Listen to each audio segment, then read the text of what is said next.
আজকের ওয়েদারটা খুব মেঘলা মেঘলা ছিল। আর স্নান করে দেখো এই নাইটিটা পরেছি, কারণ আজকে একটু ঠান্ডা ঠান্ডাও লাগছে। তারপর দেখো পুজো দিতে চলে আসলাম। এইদিকে আমার পুজো দেওয়া হয়ে গেছে। আর আজকে জানো তো বন্ধুরা, বাড়িতে নাটাই পুজো করা হবে, আর এই পুজোতে গাঁদা ফুল লাগে। সেই জন্যই দেখো আমাদের বাগানে চলে আসলাম। গাঁদা ফুল হয়ে রয়েছে অনেকগুলো, তো সেখান থেকে কয়েকটা তুলে নিয়ে যাব। আর এই পেতি গাঁদাগুলোও তুলে নিচ্ছি।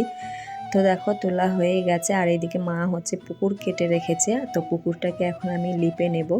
আর এইদিকে মা পিঠে বানাচ্ছে। তো রান্নাঘরে যেহেতু কারেন্ট নেই, সেই জন্য অন্ধকারে পিঠে বানাচ্ছিল। আর এইদিকে দেখো আমি এখন পুকুরটাকে ফুল দিয়ে সাজিয়ে দিয়েছি। মার পিঠে বানানো হয়ে গেছে, এখন এই যে কচু পাতায় করে পিঠেগুলোও সাজিয়ে দিচ্ছে। আর দুপাশে দেখছো দিয়েছে, এক পাশে হচ্ছে নুন ছাড়া আর এক পাশে নুন দিয়ে বানিয়েছে পিঠেগুলো।